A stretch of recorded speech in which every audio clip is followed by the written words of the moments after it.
Hello, everyone. Welcome back to the podcast. I have a solo episode today doing your guys' questions. I'm going to be answering them. So a Q&A. I feel like we've not done one of these in a long time.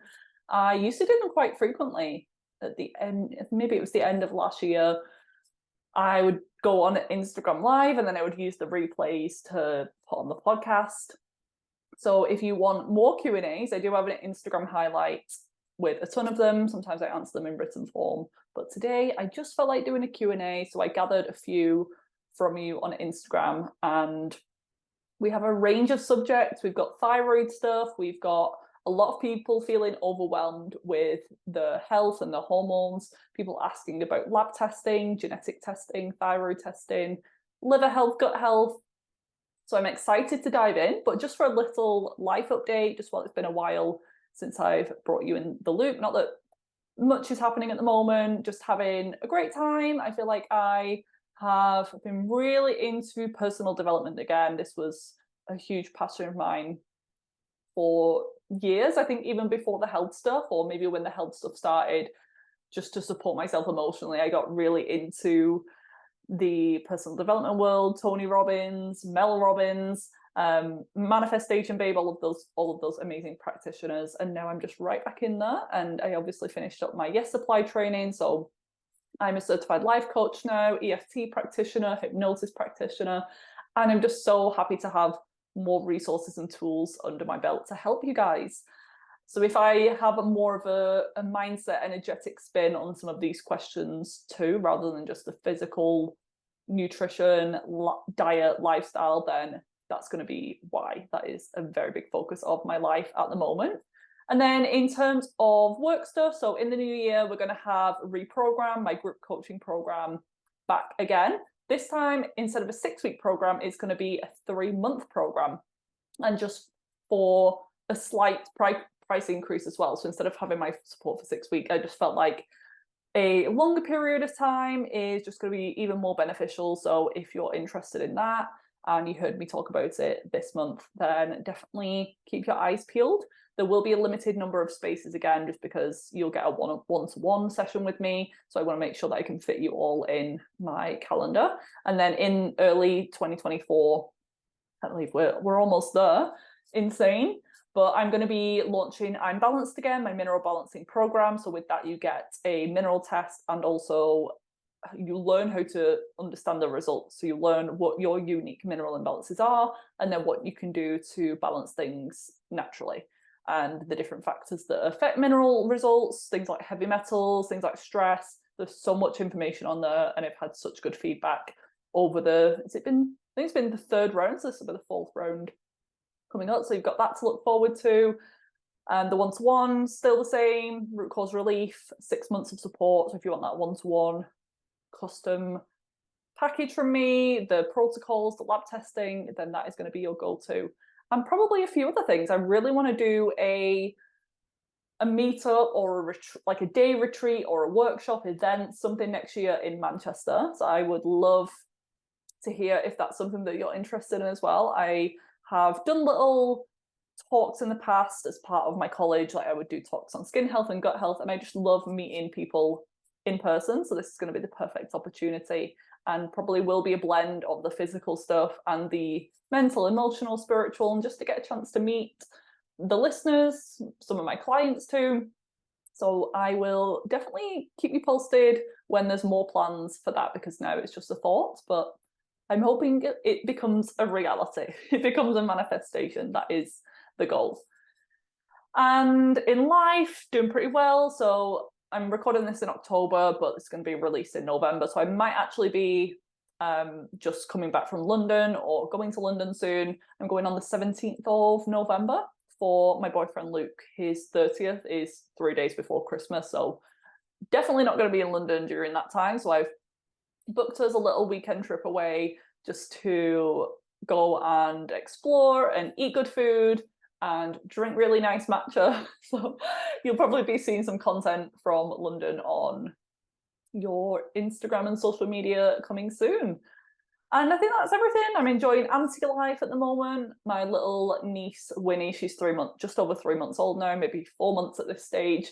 and I'm just obsessed with her. I think about it all the time, and I just want to spend all of my time with her, and I love nurturing her and can't wait till I can babysit. And she's just doing really well, and definitely making me broody, but I need to wait. I need to be patient because I'm not ready for that just yet. I definitely want kids in my 30s. I want 2 kids at some point, but yeah, I want to just have more time, because the first part of my 20s was all very focused on healing and health stuff. So now that my health is better, I want to be able to live my life a little bit more and have a bit more freedom before I become a mum. But yeah, that's a little bit of a tangent. I know you were asking for that. You're like, come on, we need the questions, we need answers. So let's get into them today. So the first question is how to support an underactive thyroid when your GP is refusing to help. They said that the TSH was not bad enough. That is just typical horrible advice. They are literally just waiting until you develop full-blown hypothyroidism, until you got to the point where you need a medication in order to function, to get out of bed. They wait until your TSH, it honestly depends on the clinic, the country, but sometimes it's a 4, a 5, a 6. At that point, your thyroid is pretty damaged, pretty sluggish. You're going to need a medication most likely. There's probably some sort of autoimmune thyroid going on, because that's the main cause of hypothyroidism, is these antibodies that are elevated and attack the thyroid gland. They don't directly attack the thyroid gland on purpose. It's more of a misfiring. So with any autoimmune, but especially Hashimoto's, which is the thyroid autoimmune, there's something else deeper going on. Your body and immune system is going a little bit crazy, trying to fight something else, whether that's a parasite or there's just major stress in the body, or you're eating gluten and you're sensitive to it. These can all be drivers of Hashimoto's. And then over time, the thyroid gland gets in the way of the shots being fired. The thyroid gland starts to get damaged, and that's when someone develops hypothyroidism. But by that point, it's probably been going on for a long while. So with them saying it's not bad enough, I think you just have to keep pushing sometimes, but then there also comes a point where you're just like, that's it, I'm just going to use the doctors for emergencies or for a diagnosis, and then once I've got the diagnosis, I will take that information and try to find solutions naturally. That's still something that I would do. So if I'm not sure, like with clients, if the skin rash is eczema or psoriasis or ringworm or fungal, I tell them to go to the dermatologist, but they don't have to necessarily follow the guidelines and the recommendations that they're given. We then would know what to do, whether it's a fungal in nature, so we'd go down the fungal route, whether it's bacterial, whether it's autoimmune. So I think with this case, you just need to accept what they're saying. If you've pushed and you've tried and you've asked to be referred and all of that, there are private lab tests that you can do as well. So if you're in the UK, there's a company called Medichecks. You can order your own thyroid panel, and the reference ranges on there still aren't great. So they might also say that your results are normal or not flag it as being a problem. But I might say that it is actually quite elevated and needs to be better, needs to be lower or higher, whatever the marker is. So you can do private testing, and that's just blood work. There's so many other lab tests that can actually help you to figure out the root cause of the thyroid issue too. So you can do stool testing, urine testing, hormone testing, her mineral testing. So my course, I'm Balanced, could be a good option for this person when it opens again in the new year, because it's all well and good if you've got the answers. If you see on the blood report that your T3 is low, your TSH is high, but that's still not telling you what the cause is. So I think you need to, with any symptom as well, this doesn't just apply to thyroid issues, you need to start investigating and going back through your health timeline to figure out what could have contributed to this.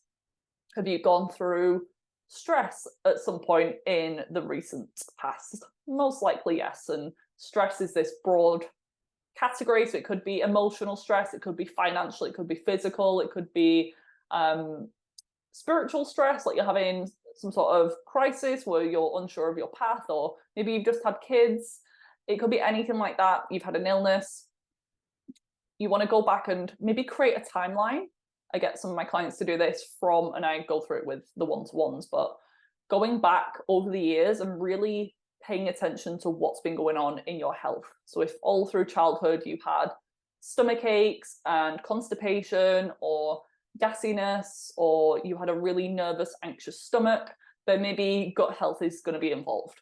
If you had a lot of ear infections, chest infections, maybe it's more like inflammation, infections, immune system that's involved. And this is going to be the case for most people. Actually, there's always going to be a gut and immune aspect because they are the same thing, and our body doesn't just work in isolation. So if there's a thyroid issue, there's probably going to be a hormone, sex hormone problem, a brain symptom, a skin symptom, a hormonal like period symptom. So with the thyroid stuff, you want to investigate further so you know your body and your health history better than anyone. So go back and really understand what's going on.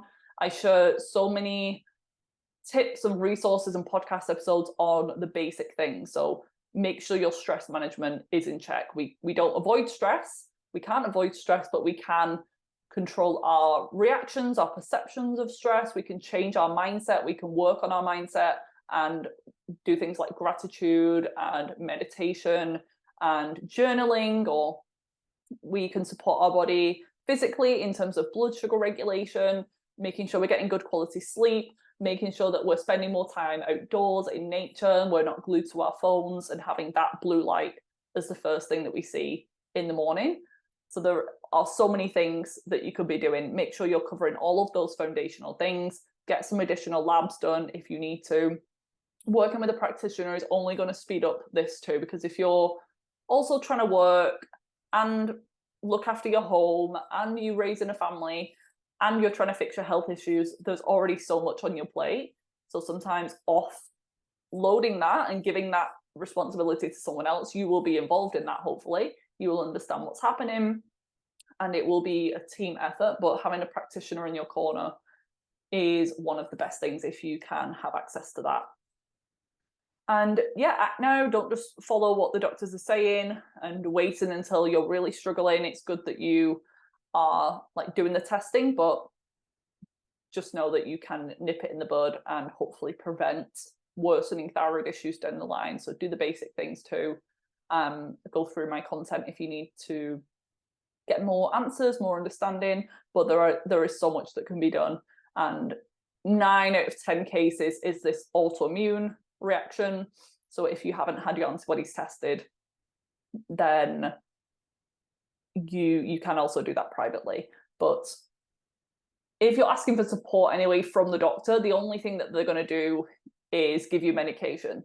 And if they're saying that you're not bad enough for medication, then that's kind of a good thing. It could be that you're in the early stages and the thyroid gland isn't fully destroyed just yet. So maybe herbal medicines and nutrients and mineral balancing is the best thing for you. Maybe it's a blessing that the doctors aren't cooperating with you at the moment, because you can then go into this more holistic world and treat it naturally.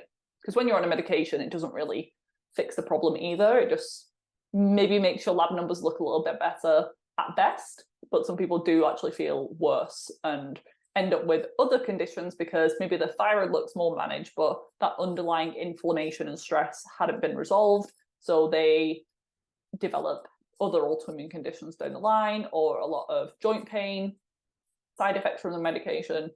It's something that's best avoided if possible, but there is a time and a place for medication. Next question, tips to improve fertility when still breastfeeding.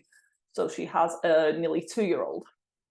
So when you're postpartum, and that whole, like, you're going to be postpartum forever. Like when you're a mom, your body isn't the same. So much has changed during the pregnancy. You lose a lot of things like minerals, and it can affect things like your hormones and your metabolism. Not all in a negative way either. So I would just want to put that little respin on it. But there are a lot of things that you can do, starting with nourishment of yourself. So you really need to make sure that you're prioritizing your own health, making sure you're eating enough food, eating regularly, because breastfeeding, you actually need more calories and nutrients and energy during breastfeeding than you do during pregnancy, which is interesting because if you're making all of this milk, especially in the first few months, but even a year or two later. And good on you, by the way, for still breastfeeding 2 years into it, because I know how difficult it can be and time consuming, but it really is worth it if you have the ability to breastfeed for that long and your child is going to be benefiting in so many ways. So I think the overview is coming back to nourishment and prioritizing those really nutrient dense, mainly animal products, offal, organ meats, seafood, dairy, fish, having enough protein. If you want to track your food for a few days just to make sure you're eating enough, and you might not need to do anything in particular. If you're feeling healthy enough now, if you're generally taking care of yourself, there may not be anything specific that you need to do, but I'm assuming that you're struggling in some ways, or maybe struggled with your first pregnancy, so you're just assuming that you might struggle again. There's certain nutrients like choline, which is found in egg yolks, offal, some supplements as well. Some of the good prenatals like Seeking Health contain choline in there. The other one is folate, also known as vitamin B9. You can test before you just supplement because you might not actually need it, but I always think unless you're super sensitive and know that you have issues with over methylation or anything like that, then you might just not want to supplement with methylfolate. But I think if you're unsure what your genetic status is, or you've had fertility stuff in the past, or you do okay with supplements, then you might want to add in a methylfolate, because any excess that you don't use, you just urinate out. And this is one that's been shown over and over again to help with fertility. But I would take it as a complex, not just a methylfolate on its own. So you can take a methylated B complex. And then I would definitely check your minerals and make sure they're as balanced as possible, because pregnancy is a key time, and postpartum, that your minerals do get depleted, because your baby requires a ton of minerals for growth and development. So they will be robbed from you at the expense of your body for the protection and safety of your child. So a mineral test could be really good. And then you would tweak from there based on what's needed. There's no general pattern that I see postpartum. It can really depend on what your health was like going into pregnancy, what your current symptoms are. So I don't want to just say, oh yeah, everyone needs more zinc postpartum, because you might not need to. So the course again is coming out in January or February. That could be a really good option for you to consider. And just looking after yourself as much as possible, acting as if now, I say this with pregnant clients for the first time, you want to start acting as if you've got your baby, or before you even fall pregnant, act as if you're pregnant now. So maybe start, if you're looking to conceive in the next year, start acting now like you would do if you had 2 children. Would you be resting more? Would you be asking for more help? Would you be getting more organized with certain things, your food shops, your childcare, just having things in place? I think that takes the stress and the pressure off you, because if you fell pregnant next month, then you will probably be in a bit of a panic if you've got none of that prepared. So I don't think you need to plan too much and be too rigid and controlled, because I think you'll be absolutely fine if you trust the process and just look after yourself in all of the ways that you know how and that I talk about. I think you'll be absolutely fine. But if you want to do some lab testing before, just to be really sure what's going on, maybe some basic blood work, looking at your folate, your B12, your iron, your vitamin D, your thyroid, definitely postpartum, and then a mineral test to check on things like zinc and selenium. And yeah, I think it's all about rebuilding. We don't want to necessarily do anything too detoxy and cleansing, because that can sometimes leave you a little bit more depleted. So the goal is to just build yourself up and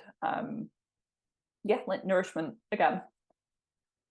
Number 3 is how do you keep yourself from getting overwhelmed by all the things that you should do for your health? I've definitely felt like that more in the past. These days, I really feel like I have improved in this area, because I know so much about health now. I feel like I know a lot, but in the grand scheme of things, it's still not everything. Like, I'd probably know about 1% of everything that is out there. and things are constantly evolving and changing. So I've just learned that things aren't gonna be the same. Things change, new research and science comes out. My body changes as well. So what works for me now or what worked for me 5 years ago isn't necessarily going to work in the future.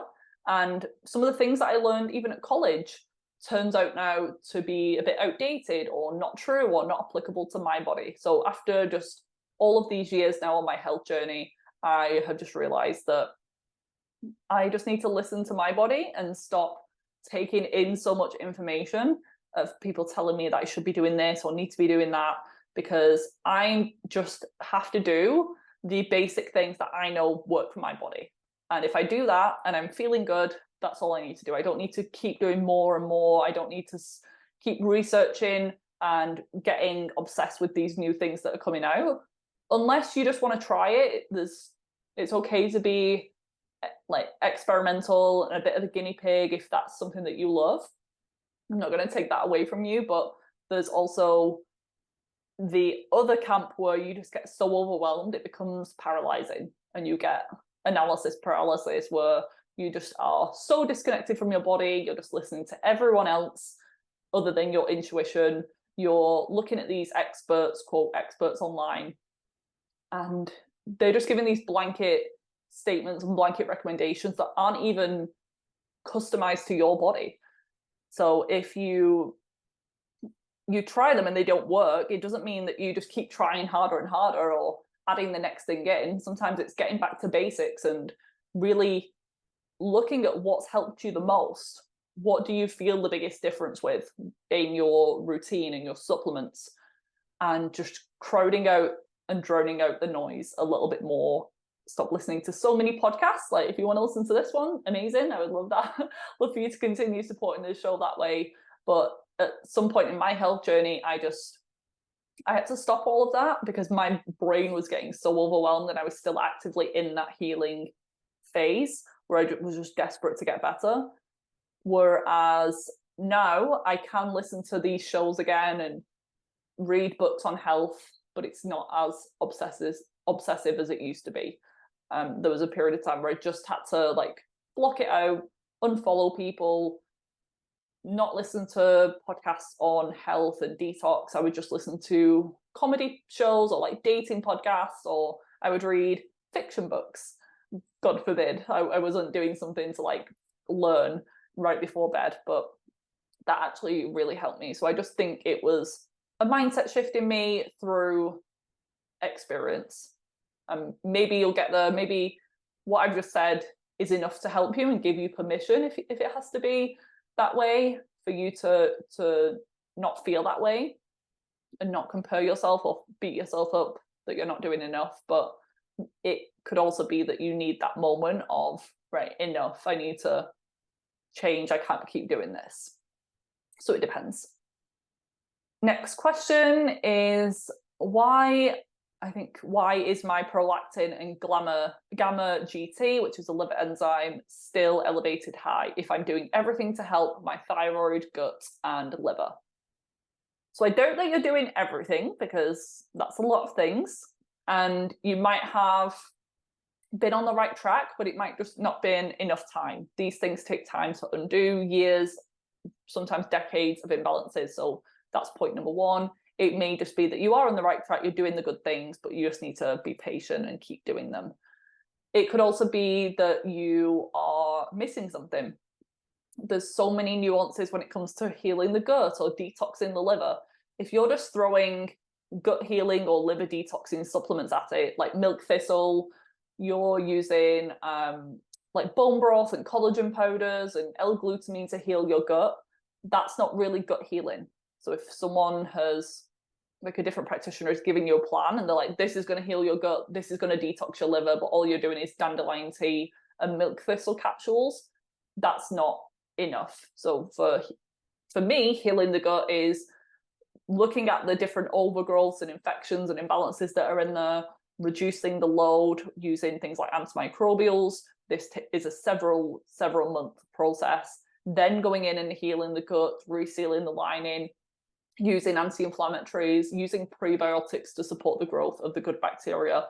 So if that's not what you've done, then I wouldn't say that you've healed your gut. Same with the liver. If you're just throwing supplements and herbal teas and formulas and tinctures at it, but you haven't actually looked at why is your liver so overwhelmed? Is there too many toxins going into it? Are you mineral deficient? You need minerals to support your liver detoxification. Are you eating enough protein? Because that fuels phase 2 liver detoxification. Have you looked at environmental toxins? The gut can also have a knock-on effect on the liver. So maybe you've done things in the wrong order. Maybe you've started with the liver detox and then tried to work on the gut, when in fact they can be done simultaneously, but there's a lot of toxic waste products that come from the gut that can overwhelm the liver. So if you've just started to flush the liver, but the gut is the ultimate problem, then that might be why you're still having issues. And there is a connection with thyroid, with the elevated liver enzymes, elevated prolactin. But I think you need to go back a step further. So why is the gut off? Why is the liver off? Why is the thyroid off? They are all interconnected too, so I understand that it gets a little bit confusing. But I would be thinking things like your metabolic health. So you're on the right lines with thyroid, but going even before that, what's going on with your blood sugar? What's going on with your insulin? Because if those are high, you're going to end up with high blood sugar, high insulin. That's going to, this overflow, this excess is going to start to infiltrate the liver and start to contribute to fatty liver enzymes being elevated. That can cause a lot of inflammation in the body. That can affect your thyroid and increase your prolactin level. I'd also be looking at your stress levels. So stress can affect the gut. It can reduce the levels of good bacteria, increase the levels of bad bacteria and yeast. It can slow down gut motility. Stress can also block the liver from detoxing. A lot of emotions and anger can live within these organs as well. So that's why I'm thinking of more, if you've really done a lot of the physical stuff, you've cleaned up your diet, but this is different for everyone, because if cleaning up your diet to you looks like a vegan diet or a carnivore diet, I might not necessarily think that that's cleaning up your diet. So there could be so many other things within those categories that you haven't yet explored. Even with the blood sugar thing, it comes down to more than just your carbohydrate intake. It's about your meal timings. It's about your muscle mass. It's about your stress, again, because you could have these blood sugar spikes and insulin spikes from mental emotional stress, not expressing your emotions properly. So they would be my top 2 things. I think you need to look at your blood sugar, your insulin, and I have recent information of that on my podcast, but also my Instagram. So I did a reel on how I support my metabolic health. It could be worth, unless you get triggered by numbers and like calories and all of that, it could be worth tracking your blood sugar with a CGM, a continuous glucose monitor, and seeing what's going on for a couple of weeks. And that will give you some insight, because if you're just doing a fasted glucose at your doctor randomly, then that might not show the full picture. Whereas if you start to see you're getting these spikes and crashes after eating, then that's the problem. You want to work on that. That's going to look different to everyone, because it could be that you need more protein, less carbs, more fat, more fiber. I don't know, but there's some general things that can help. I did a reel on that. So walking after meals, you can do a little bit of apple cider vinegar before your food and water. You can eat your protein first at meal times instead of just all of the potatoes and the carbohydrates first, because you love them. And then with the stress side of things, I would definitely be looking into that at that stage in the health journey, when someone has not done everything, because that's not realistic, that's not the truth. But when you've done a lot and you're cleaning up environmental toxins and you're moving your body and you're eating a blood sugar regulated diet, and you've honestly like tried all of that, you're sleeping well, because that's involved in all of these symptoms too, then it probably is coming down to some sort of stress, trauma, limiting beliefs about healing or your body, or thyroid issues running my family, and I'm always going to have health issues, my body's really sensitive, my body's broken. it could come get down to that level. So they would be my thoughts if you've done all of the other things that I mentioned at the start. Next question, how to deal with mouldy buildings. Example, if the doctors that you go to is mouldy, do you have to find a different one? No, not necessarily. It might be that you are still in your healing phase, and when you do get re-exposed to mold, it triggers your immune system a lot. So you need to stay away from or limit your exposure and time in some of those places.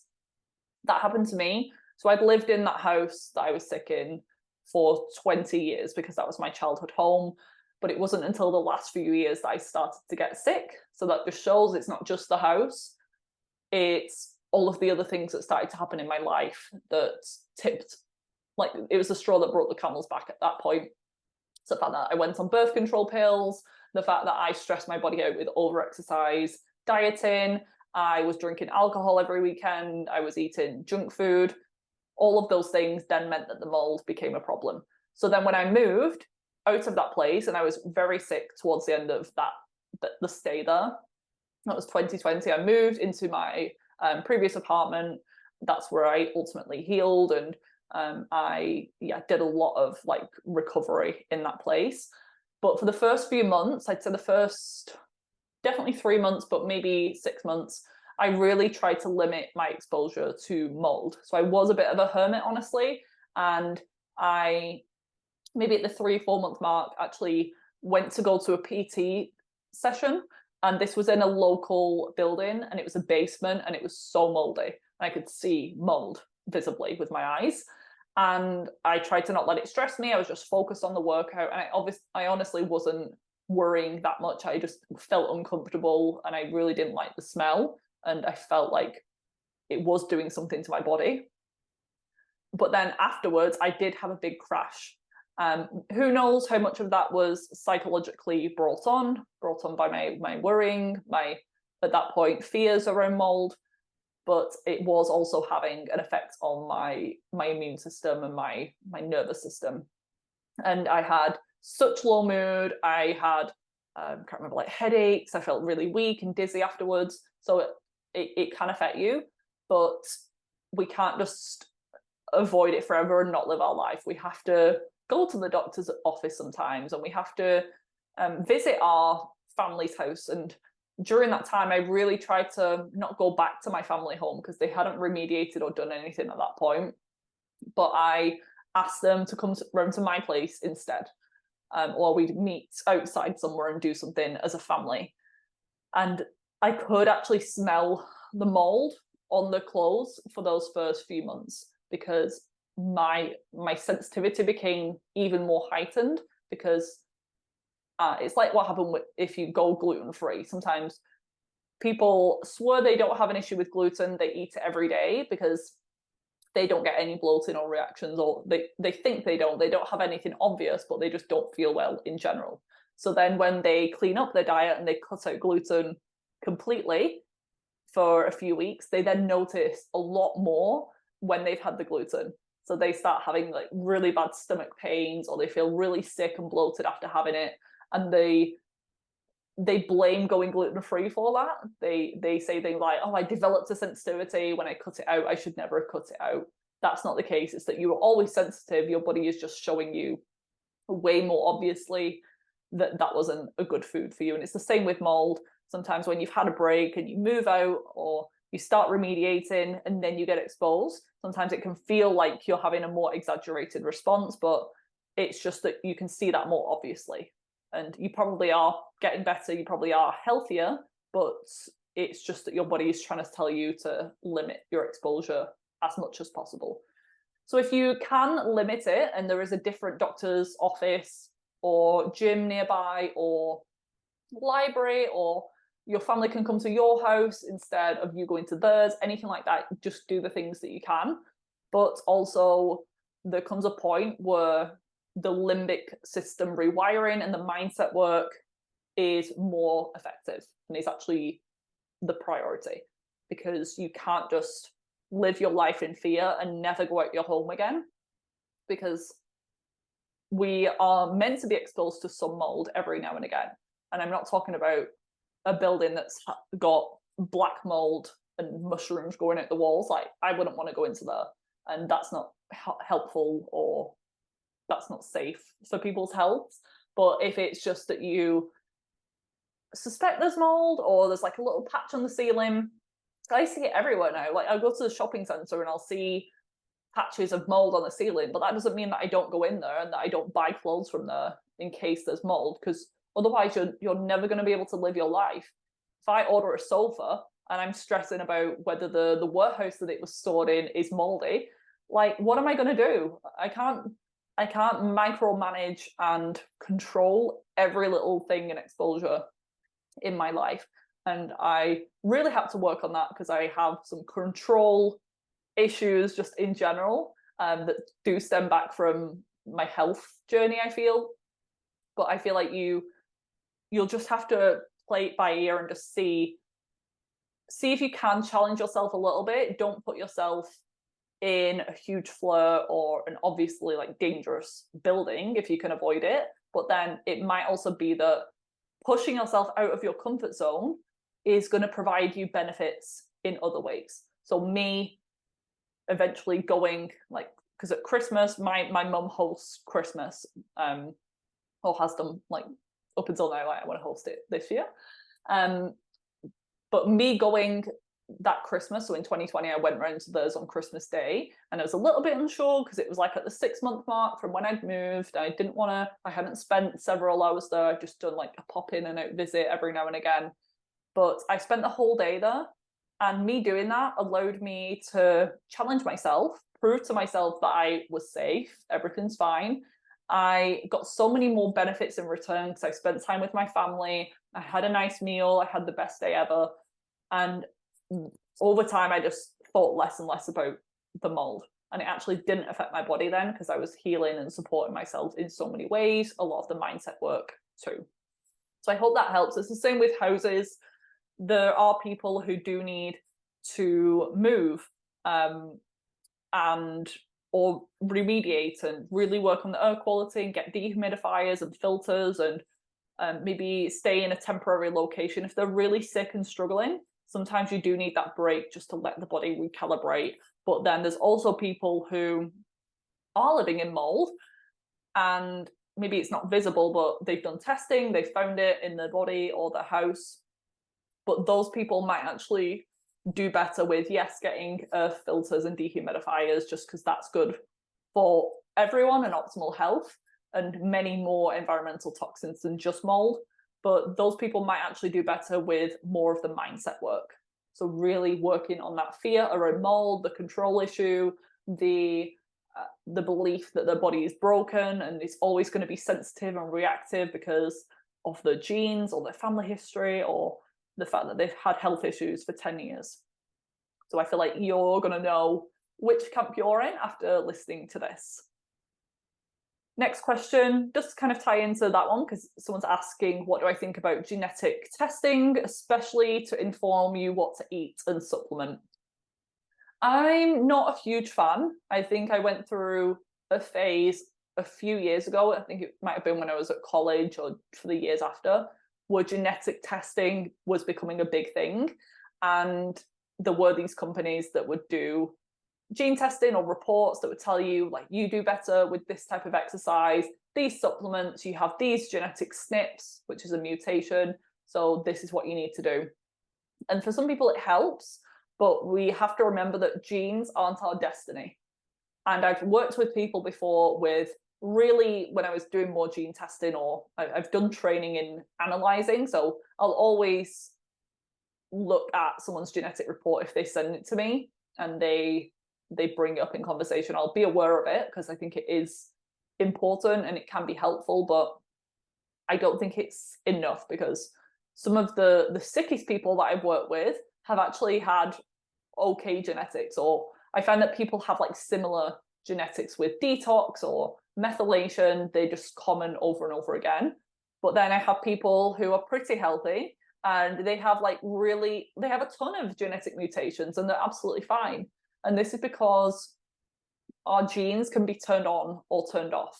And sometimes you might have okay genetics, so no mutations, but still your body isn't functioning optimally because things are getting in the way. So toxins are interfering, we have nutrient deficiencies. So even though we've got 2 sets of good genes, they still can't work properly because you don't have the cofactors and the minerals and the enzymes to do that. Or you could still be massively stressed, and that's going to impact your health regardless of your genetics. And then there's the other case where people have a ton of genetic SNPs, a ton of genetic mutations, but they're taking care of themselves, they're supporting those mutations. Or it's like if there's a traffic jam, if one lane is broke, your body is going to find an alternative route that's clear. So your body is very adaptable and very wise and smarter than we'll ever know and comprehend. So I think just to be so clinical and say, these are my genes, which is just a blueprint, it's not actually what's happening. Just taking that on its own without looking at the body deeper and seeing what's going on with your detoxification or your mitochondria or your methylation. I'd rather someone do those other tests if they're symptomatic than do a gene test, because that's telling me a possible outcome, whereas the other one is telling me what is actually happening in the body. So I can test someone's genes for detox and say, yes, they have quote bad genes or quote good genes, but the real valuable information would be instead listening to someone's symptoms. Are they displaying symptoms of poor detoxification? Are they having constipation? Are they not able to sweat? Do they have bad body odor? Do they have skin rashes? That tells me that they have detoxification issues. Do they improve when we support their detoxification? Do they get better? Or do we want to test for detoxification if we're not sure? If we're not sure if the acne is coming from a detox problem or a testosterone problem, can we test and see exactly what's going on? I would rather do that than test the genes. There's a very common and good saying in the functional medicine world is that genetics load the gun, but it's your environment that ultimately pulls the trigger.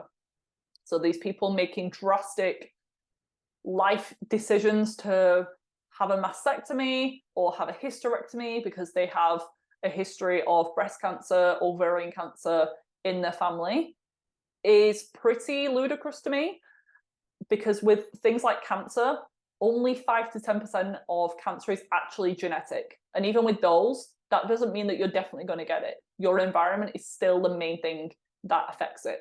So it's more likely with that case of breast cancer that it's lifestyle habits and physiological imbalances that have been passed down. Maybe thyroid issue has been passed down, estrogen dominance has been passed down.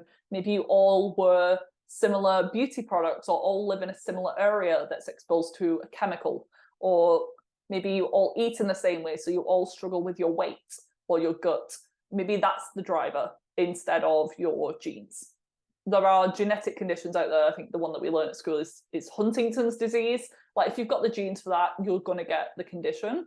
Whereas something like the genes for cancer, the genes for obesity, I don't think that's the full picture. I think we can pay attention to it, and if we know that we have a family history or a strong predisposition to something, be mindful of that and do lab testing every year and really stay on top of certain things. Maybe you want to test your estrogen, make sure it's detoxifying in a healthy way, maybe take care of yourself in the best ways possible, and maybe do a thermograph instead of a mammogram every year just to see what's going on.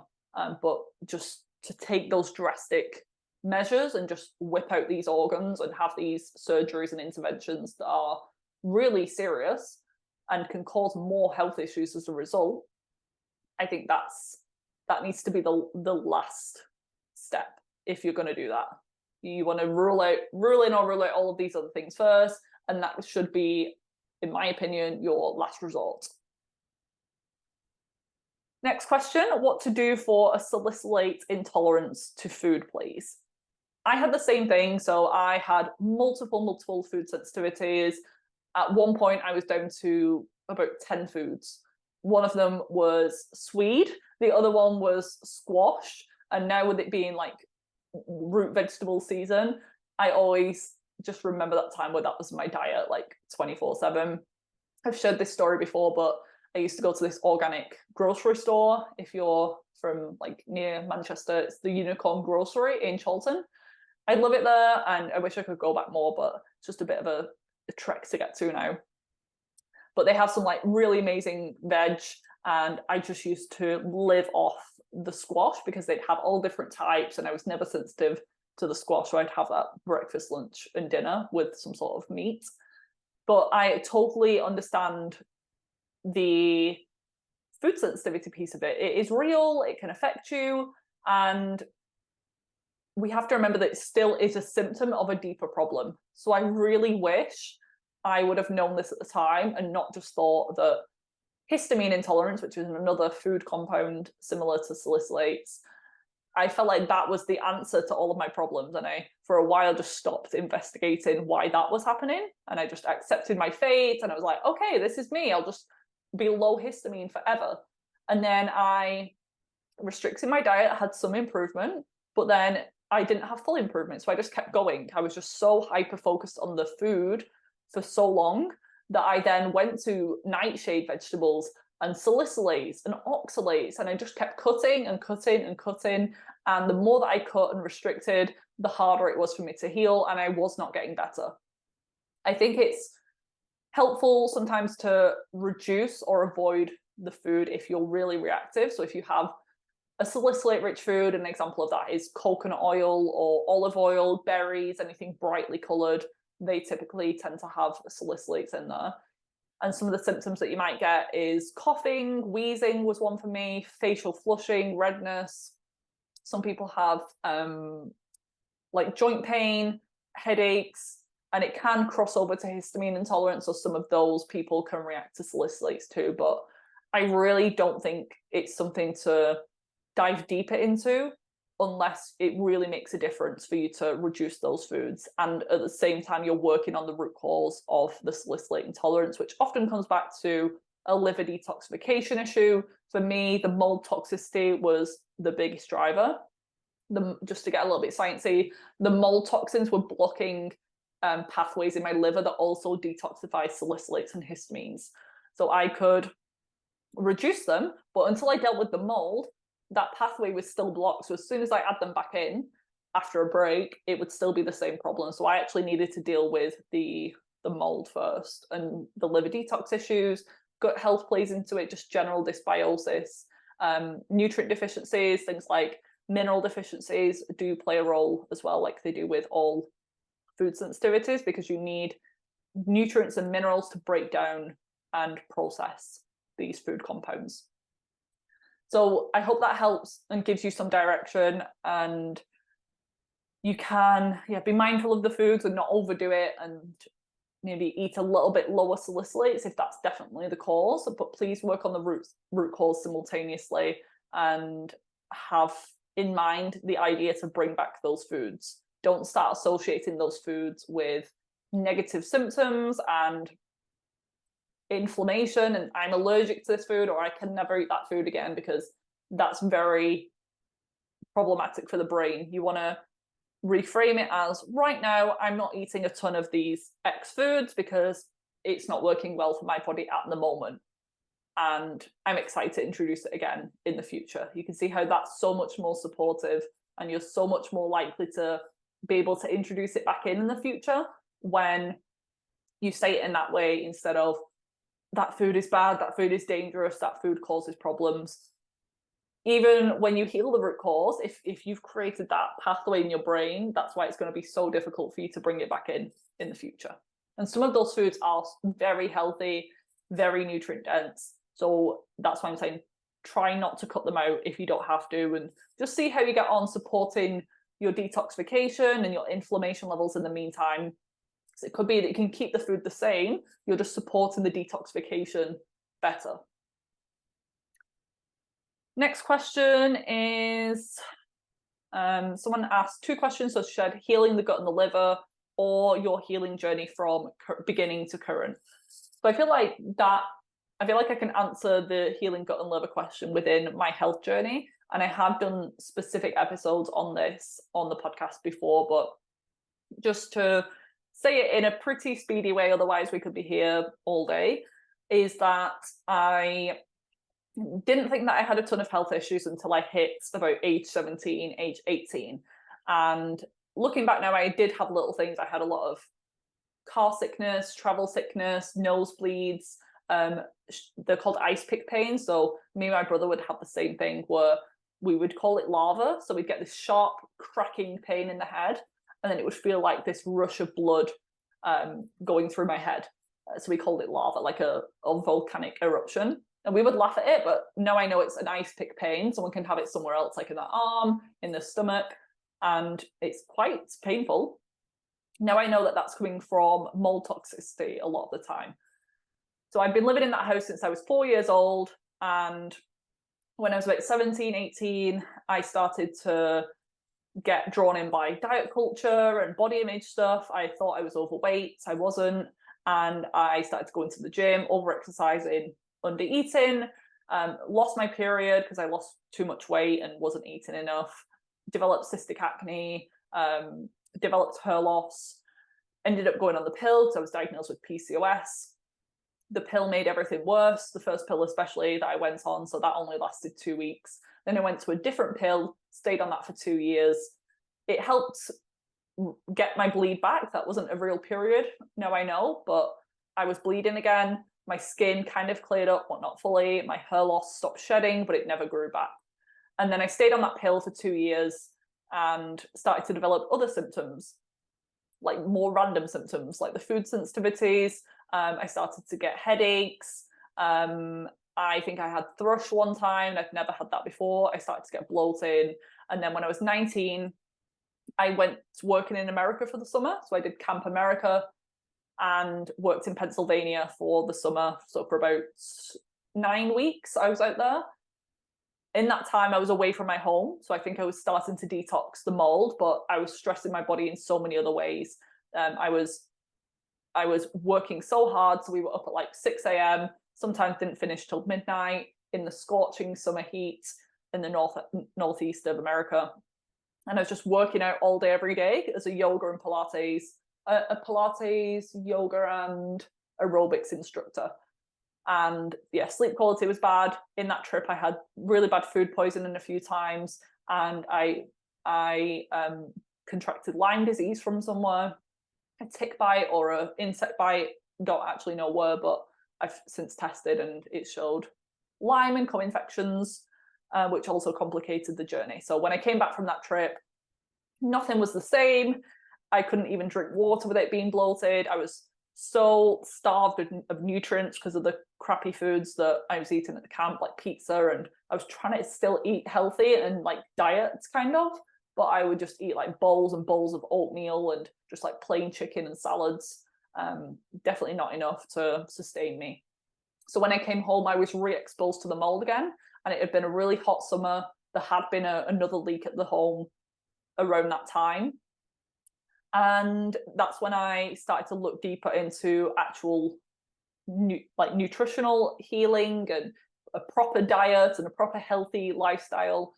I went to see a nutritionist. She helped me do a lot of testing. She helped me to see that I had parasites. We saw that my thyroid was off. She taught me about the side effects of the pill. So I decided with her help to come off. Came off the pill, didn't have a period for 2 years. In that time, really struggled with trying to heal my gut. I was just pounding the antimicrobials, trying to kill SIBO and kill parasites. I did some regular antibiotics, and then I also did a lot of herbal things. I was doing really just insane like doses, and I wasn't taking any binders, so I was wondering why I had such severe detox reactions, but I just pushed through, kept going. Had really like bad side effects from certain things. I'd pass out, I'd have seizures, migraines, my skin was terrible. That went on for years and years and years. And a lot of things, because when I was 19, I started studying myself. So just after I came back from America and I started working with this other practitioner, I got so inspired and I just knew that I wanted to study this. It hadn't crossed my mind before that this was even a career path. So I started studied for 3 years at CNM, the College of Naturopathic Medicine. And with what I was learning there and this true like healing information and how the gut affects the mood and the skin and how to support the liver and all of that. I did get a lot of improvements, and being off the pill allowed my body to regulate a bit more as well, and I wasn't suppressing my hormones anymore. But that was a real struggle from age 19 to about 25, I'd say. Just horrible fatigue, and some things would be better, but some things would be a lot worse. My weight fluctuated a ton. I went really underweight at one point because I wasn't absorbing my food. And then my weight swung the other way and I couldn't lose weight. I was 40 pounds overweight. And then it wasn't until 2019 that I figured out that I was dealing with mold. So for years and years, I just had no idea. I thought I was just not healing my gut enough, or I needed to like just keep supporting my thyroid, but nothing was working. And then, yeah, tested for mold, moved in 2020, shared a little bit before about that whole experience, but I'd say that's when my healing fully started, is when I reduced that toxic load and I allowed my body to be in this healthier environment. All of the things I was doing then were able to switch on. So then when I do liver and gut supporting protocols, it would actually work and it would actually make me feel better, because I had, with both of these things, and to answer this person's question, you need to figure out why the gut and the liver are imbalanced in the first place. So what's going into the liver that is clogging it up and blocking it? Same with the gut. Why is the gut so stressed and isn't digesting food properly? Is it that you are stressed psychologically, emotionally, spiritually? Is it that you are holding on to something or to someone and you need to release and let go, and that's going to help you to detox physically? Is it that you're eating something, you're eating gluten, or you're still eating processed foods, you're still eating a lot of raw vegetables and salads and really difficult, hard to digest foods because you think being plant-based is good for your gut, when truth bomb, it's not. It's actually the good quality animal proteins that are going to help you to heal. Then when you figured that out, and there's going to be more than one thing, that's when you can go in with the tools to support that. So you want to fix the root causes, and then you can use products to support the liver, like TUDCA, like choline, like phosphatidylcholine, like dandelion, these amazing cholagogues that help the bile flow. For the gut, you can use spore-based probiotics, and you can use antimicrobials, and you might want to do a parasite cleanse or just a gut healing plan to reduce those infections and overgrowths if that's your problem. So I did those things, and that's how I healed my gut and my liver. There was definitely an emotional connection as well with all of this. I had a lot of, I'd say, like medical trauma and health trauma from what I'd been through for all of those years, feeling very unsupported and very angry from the medical system. Like my family was supportive, but the medical system in particular, I was like gaslit. I was just had such a bad experience with all of those like appointments that I went to, and would always come away in tears, angry, feeling like I was taking a step back. So yeah, that's my healing journey. And for the past 3 years since moving, and I've moved again since, my health is 95% better, still dealing with some lingering immune stuff because of what I went through and how long it was going on for. But I am adamant that I will resolve that as well. But health is also a journey, it's not a destination. So I probably always going to be working on something and keeping myself healthy. It's not like it just stops now that my skin's cleared up and my hair stopped falling out in clumps. But yeah, I'm doing so much better. So that was my healing journey. Next question is how to keep your hormones in check when life is crazy busy. She is in a doctor's program and she has PCOS.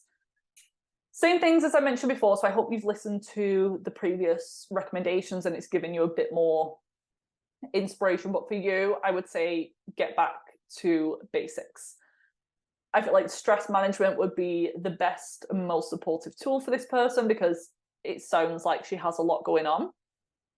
And even just making the simple reframe in your mind that instead of saying how stressed you are, see it as like a challenge or just a phase or a period in your life. It's not going to be forever.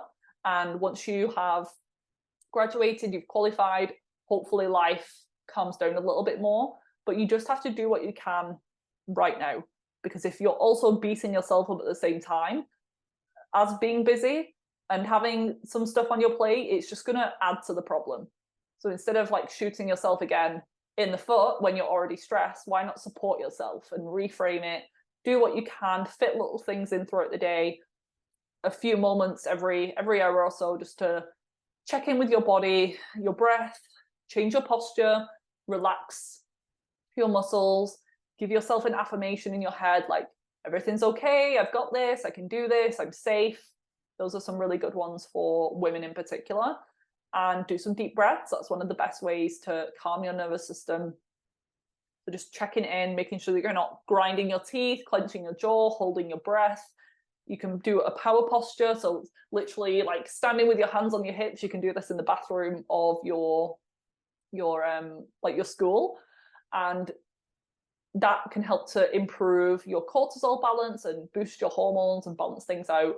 And then when you get home from work, or when you can you spend some time outside or doing some things that you love and that relax you? Because maybe for you it's a yoga class, or journaling, or writing songs, or listening to music, doing some deep breaths, getting your feet in the ground, going for a walk before or after you finish work, just doing what you can with your nutrition as well. So can you have more like like meal prep? So you can, on a Sunday when you've got some time, can you cook so that you've got some ingredients in the fridge just to throw together for your meals? Or you can freeze things, you can batch cook, you can get these like really good meals now, like delivery services. Can you order your groceries online instead of having to also go to the store to get them? Can you once a month check in on your supplements and do an order, have it written in your calendar as a reminder, just so you don't run out of them and you've got them ready to go?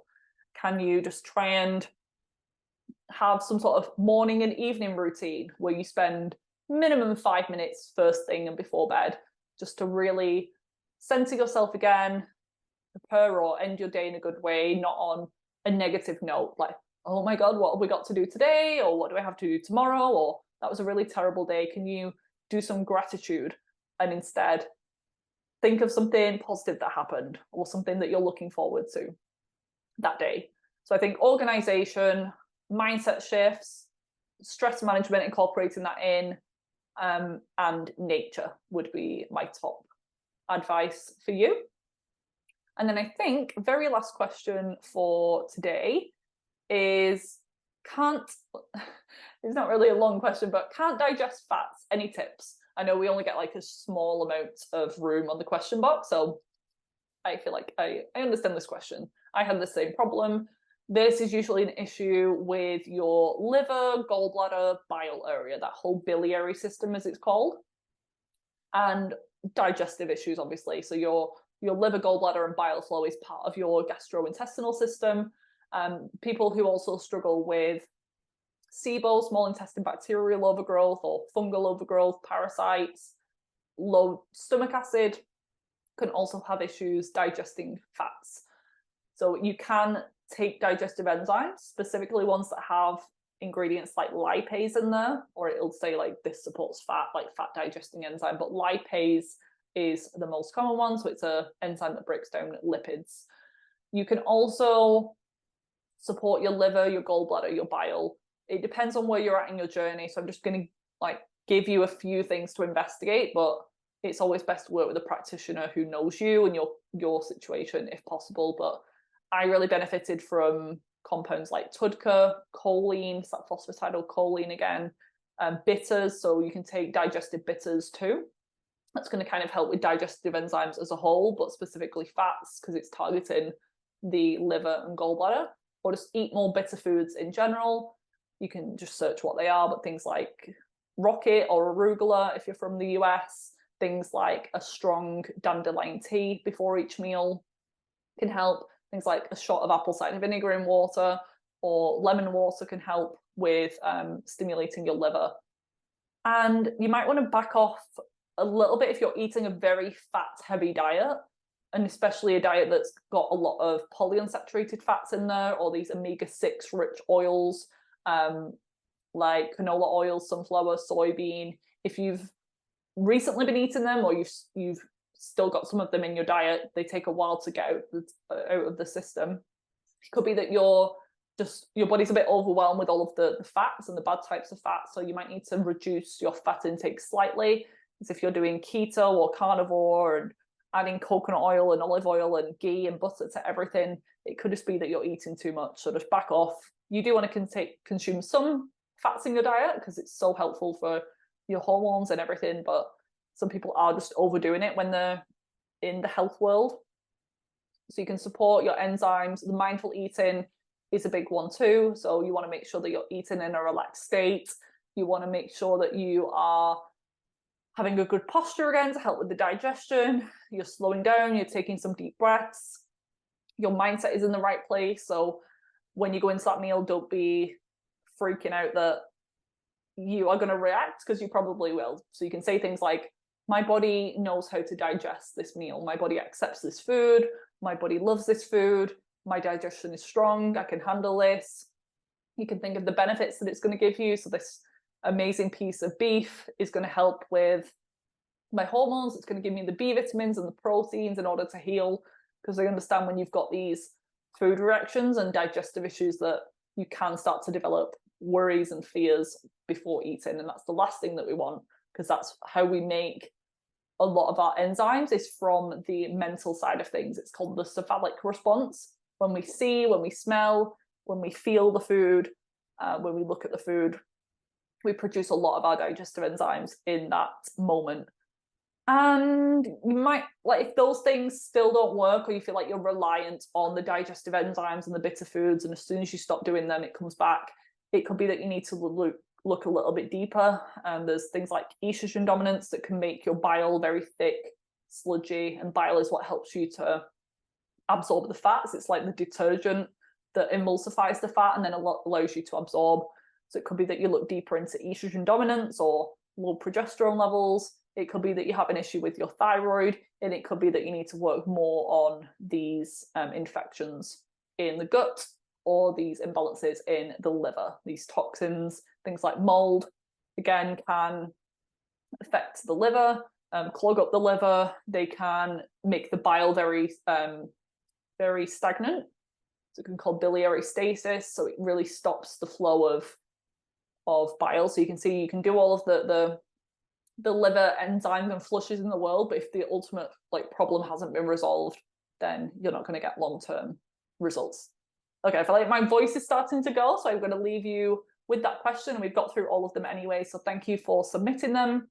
If you love this style of episode, please let me know, and I would definitely be up for doing more in the future. We have so many amazing episodes upcoming for the rest of the year, and then there will be a little bit of a break over Christmas, and then we'll be back in January for another season. So thank you for tuning into the Hormones in Harmony podcast. I hope you enjoyed this.